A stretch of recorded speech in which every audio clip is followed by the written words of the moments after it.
आजकल टैटू को लेकर लोगों में एक अलग ही तरह की दीवानगी देखने को मिलती है। कुछ लोगों के लिए ये एक स्टेटस सिंबल है तो कुछ के लिए प्यार जताने का तरीका।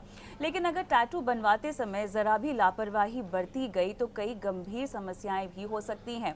वैसे तो आप अपनी इच्छा और बजट के मुताबिक कोई भी टैटू बनवा सकते हैं, लेकिन अगर आप सस्ते के चक्कर में किसी चौक चौराहे या मेले में टैटू बनवाने की सोच रहे हैं तो ज़रा संभल जाइए, क्योंकि एक टैटू आपके लिए काफ़ी हद तक जानलेवा भी हो सकता है। और जब लोग टैटू बनवाने जाते हैं तो ऐसी कई सारी बातें हैं जो उन्हें ध्यान में रखनी होती है। ऐसे कई सारे लोग भी होते हैं जिनके लिए टैटू बनवाना शायद मुनासिब भी नहीं है, हेल्थ रीजंस की वजह से। और हाल ही में कुछ केसेस हमने आते हुए देखे हैं जहां पर लोगों को, और ये कोई 40 के आसपास लोग हैं जिनकी हम बात कर रहे हैं, उन्हें HIV पॉजिटिव वो हो गए हैं टैटू करवाने के बाद। तो अब टैटू का और HIV पॉजिटिव होने का यानी एड्स होने का क्या कनेक्शन है, किस तरह से कैंसर जैसी बीमारियां भी हो सकती हैं अगर आप सही तरीके से एहतियात नहीं बरतते, अगर आप सही टैटू आर्टिस्ट के पास नहीं जाते हैं। और ख़ासतौर से जब लोग किसी सड़क छाप आर्टिस्ट से टैटू बनवा लेते हैं, क्योंकि अक्सर लोग खर्च का बहुत ध्यान रखते हैं कि अरे सस्ता भी होना चाहिए, अच्छा भी होना चाहिए। तो हमने देखा है कि एक ही सुई से कई लोगों के शरीर पर टैटू बनवाए जाते हैं। और जब ये सुई अलग अलग लोगों के शरीर में जाती है तो HIV से संक्रमित होने की आशंका भी बढ़ जाती है। और इस तरह से हम देख रहे हैं कि HIV के केसेस जो पाए गए हैं टैटू कराने वाले लोगों के बीच में, ये मामला कैसे अब आगे बढ़ सकता है अगर आप एहतियात ना बरतें, इस पर बात करते हैं।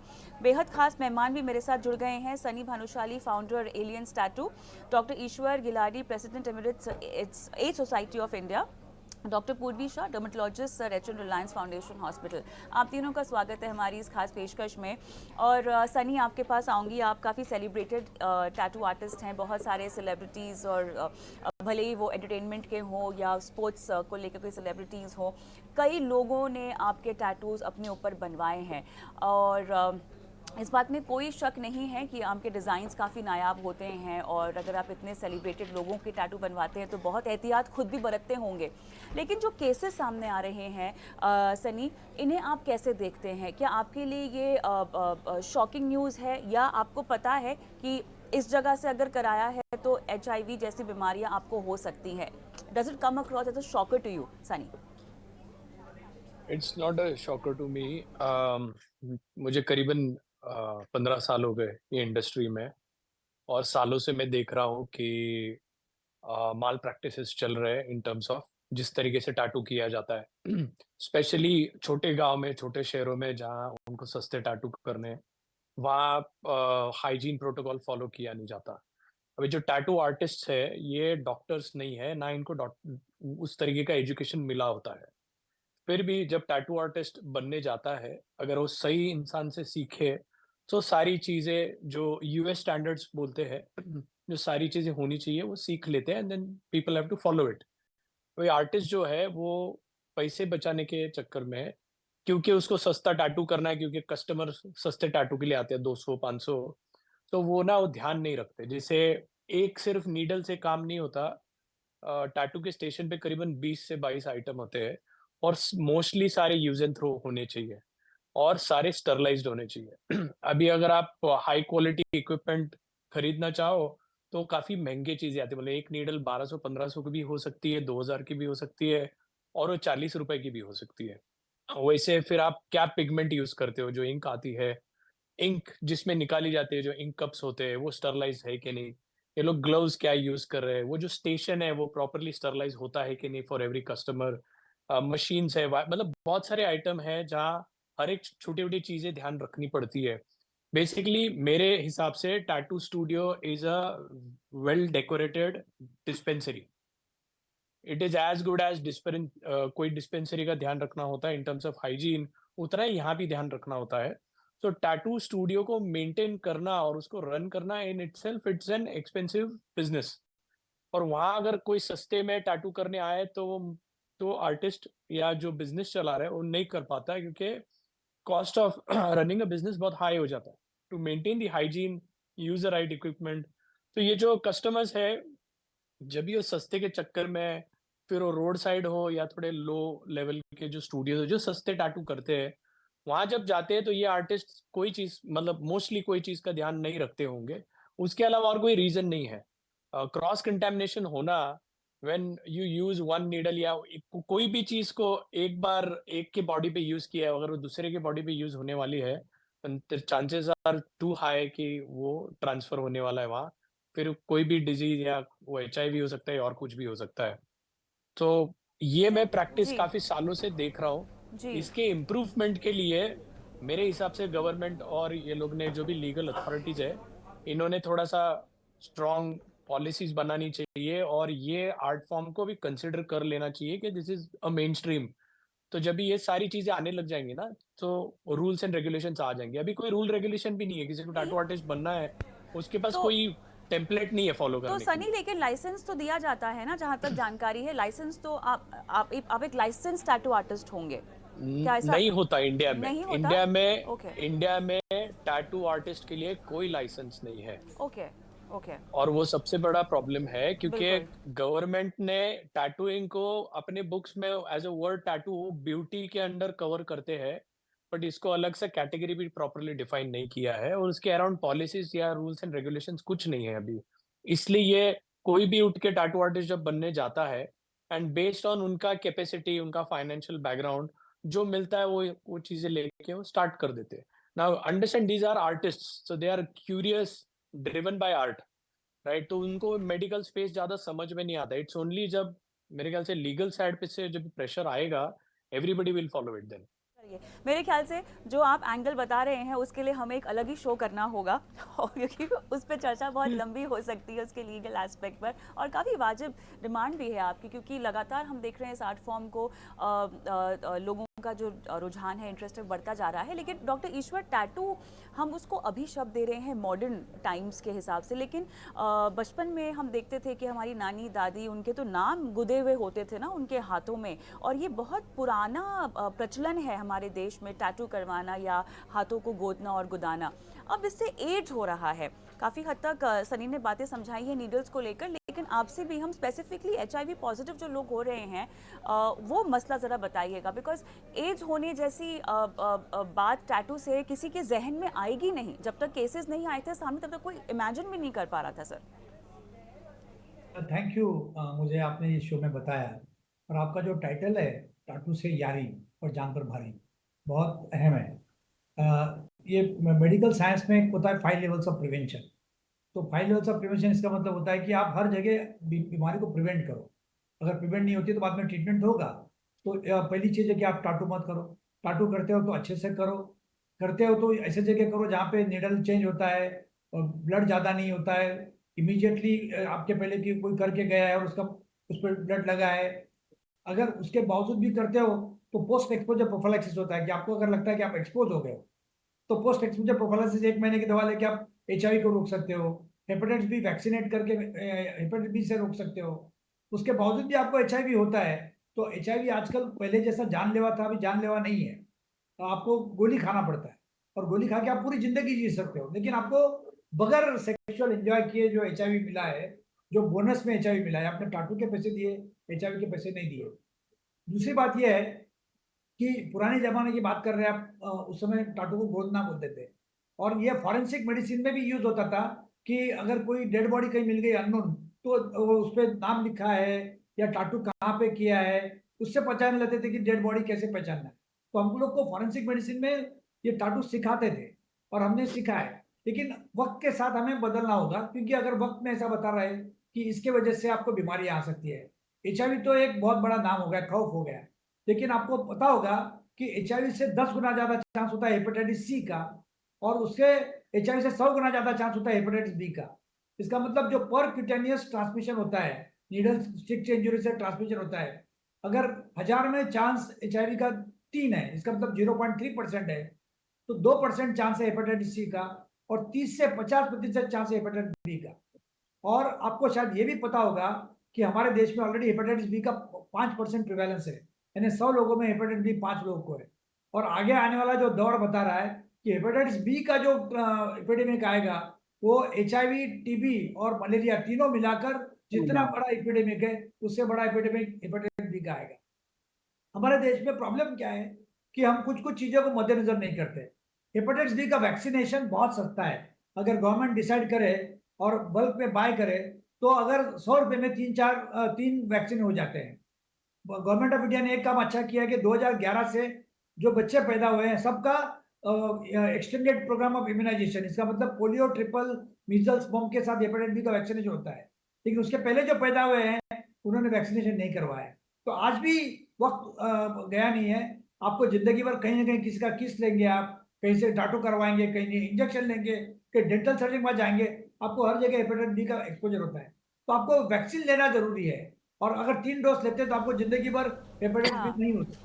तो अगर एब्सोल्युटली। हमको अगर बीमारी से बचना है, हुँ, HIV, hepatitis C, hepatitis B, हुँ, सिफिलिस और हुँ। भी कई बीमारियां हैं। बिल्कुल सही लगभग कहा 15 से आपने। 20 बीमारियां जी, ऐसी है जो ब्लड ये के और नीडल के माध्यम से आ सकती है। काफ़ी काफ़ी अहम बात आपने बताई है, क्योंकि यहाँ पर केवल एड्स की बात ही नहीं, यहाँ पर हेपेटाइटिस बी और सी, इवन कैंसर से जुड़ी हुई बीमारियाँ भी हो सकती हैं अगर आप सही जगह से टैटू नहीं बनवाते हैं। देखिए, हम आपको ये नहीं कह रहे हैं कि टैटू बनवाना गलत है, हम आपको ये समझाना चाह रहे हैं कि अगर आप टैटू बनवाना चाहते हैं तो आपको किस तरह के एक्सपर्ट के पास जाना चाहिए, किन किन बातों को आपको ध्यान में रखना चाहिए। और डॉक्टर पूर्वी, अभी आप ही के पास आऊँगी, आप एक डर्मेटोलॉजिस्ट हैं। आपकी क्लियर कट राय, टैटू क्या बनवाना चाहिए कि नहीं बनवाना चाहिए? सी ये तो सबकी अपनी अपनी इंटरेस्ट की बात है। बिल्कुल। हाँ हाँ, तो मैं ऐसा नहीं बोलूंगी कि नहीं बनवाए। अगर जी। आपको इंटरेस्ट है, आपको उसके तरफ रुझाव है तो बना सकते हैं, लेकिन एहतियात बरत के बनाइए।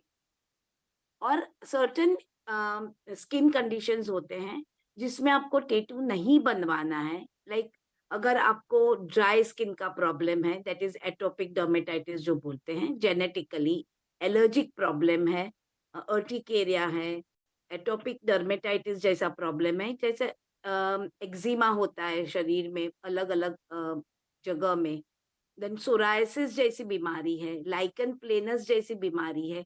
ये सब चीज टैटू बनाने से बढ़ सकती है। वो टैटू बनाने के जो जगह है जहाँ टैटू बनाया है वहां भी वो बीमारी आ सकती है।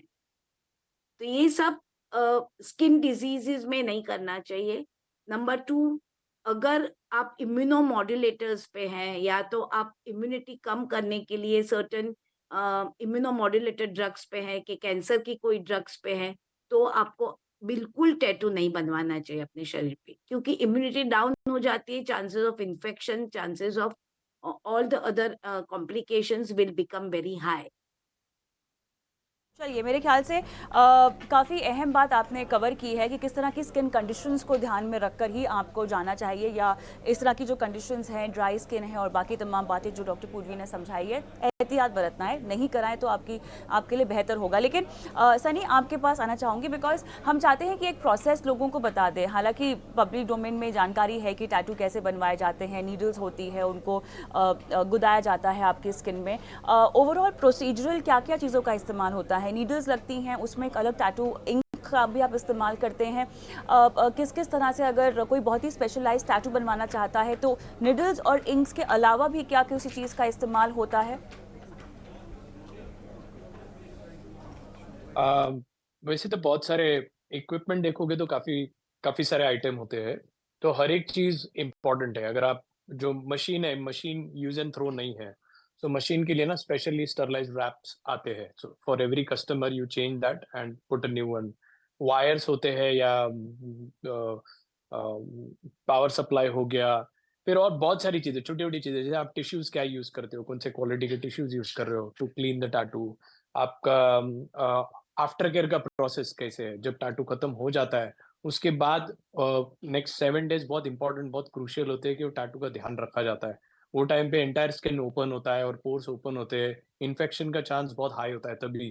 तो यहाँ बेसिकली हम हमारे स्टूडियो में हमेशा बोलते हैं कि आपके फैमिली डॉक्टर को साथ में लेके ही आप आफ्टर केयर का ध्यान रखो। हम तो दे ही रहे हैं, पर हम मेडिकल एक्सपर्ट्स नहीं है, पर आप ये चीज अपने फैमिली डॉक्टर से भी कंफर्म करो।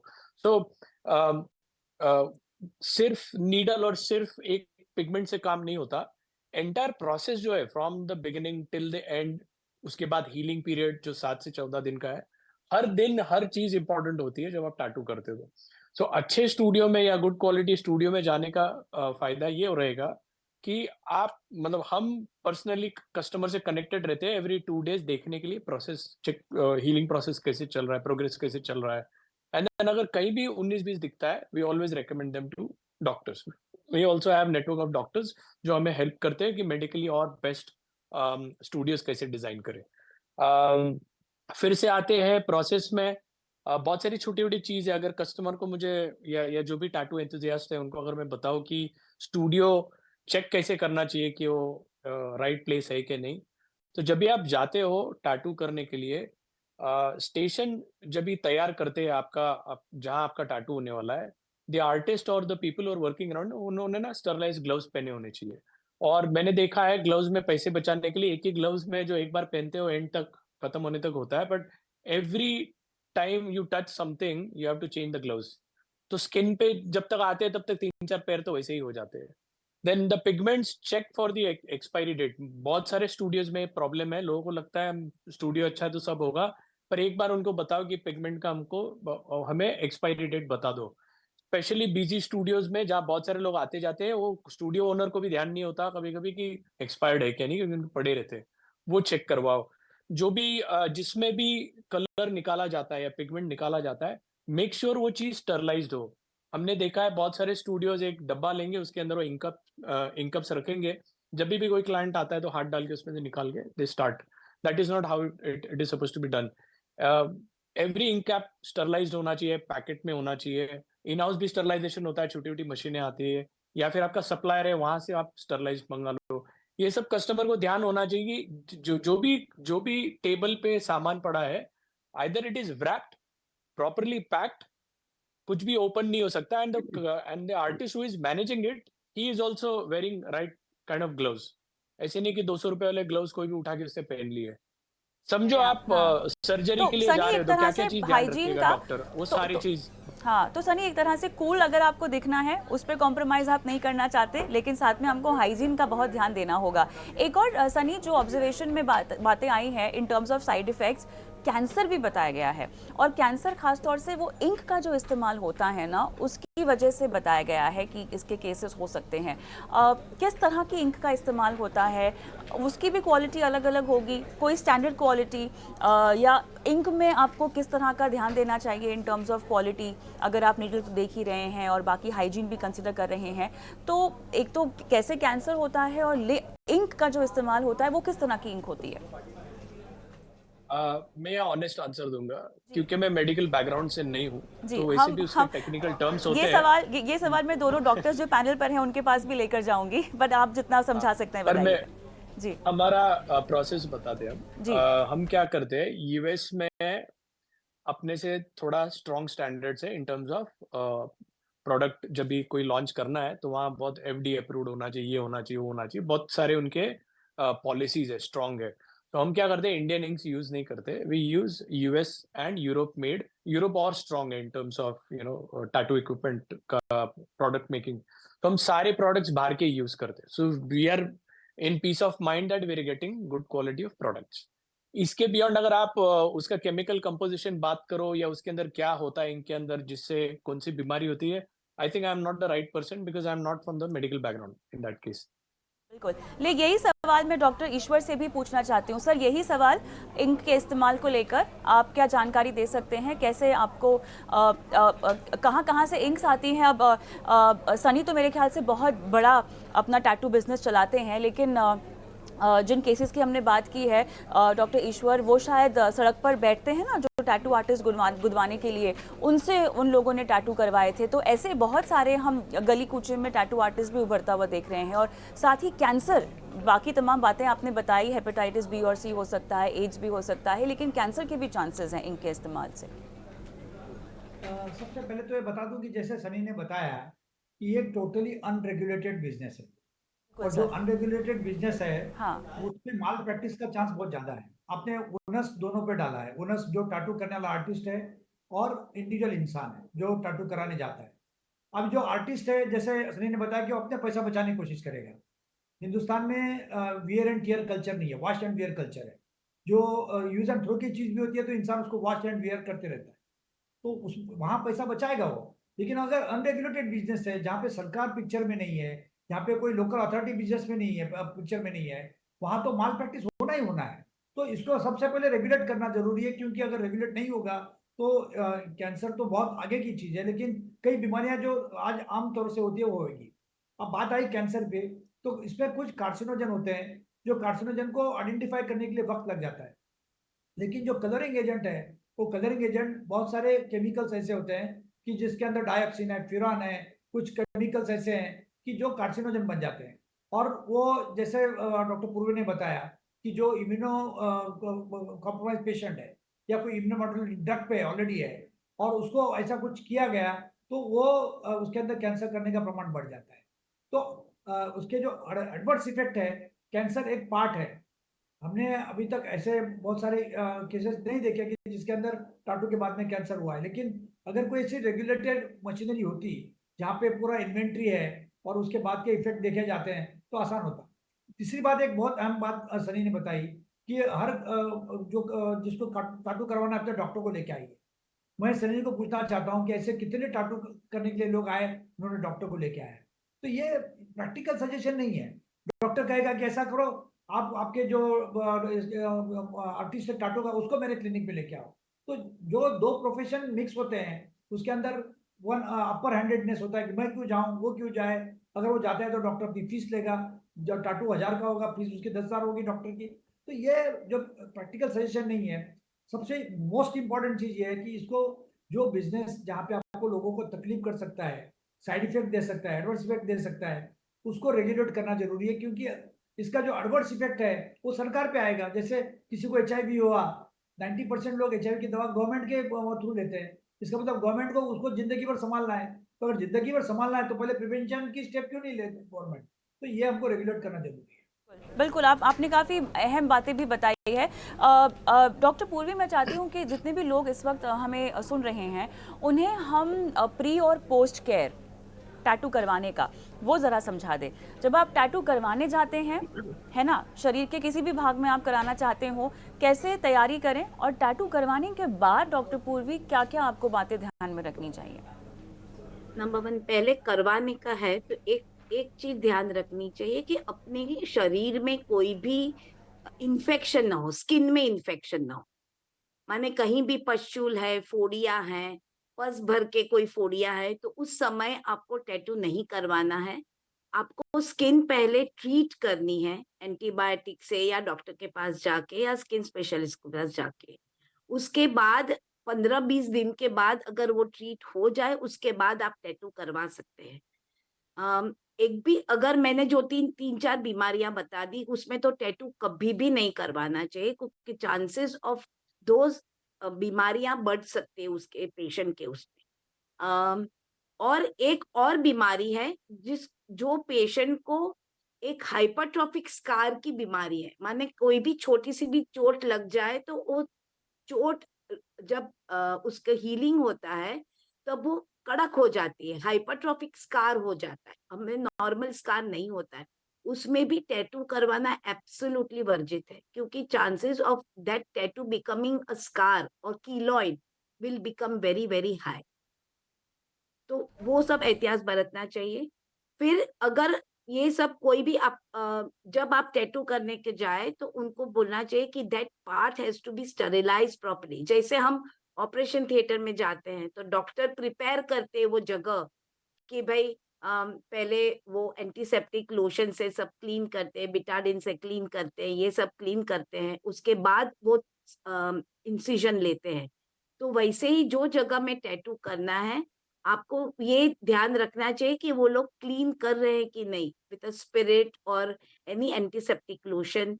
अगर आपको बहुत एहतियात बरतनी है तो we can use a Betadine type of a lotion to be used in that particular area, then clean Betadine with a spirit. Means basically जैसे हम सर्जरी में प्रिपेयर करते हैं वो पार्ट भी आपको वही हिसाब से प्रिपेयर करना it will be very, very helpful to the patient. Doctor पूर्वी नहीं है। एक आखिरी सवाल आपसे पूछूंगी, समय मेरा समाप्त हो चुका है। लोगों को अगर पहले से कोई बीमारी हो, मान लीजिए किसी को अगर डायबिटीज़ हो या डायबिटीज़ जैसे ही अगर कोई और बीमारी हो इंटरनली, तो उनको नहीं कराना चाहिए? टैटू करना बहुत I would say you should never go ahead with the tattoo. Okay okay, Chances of infection becomes very high.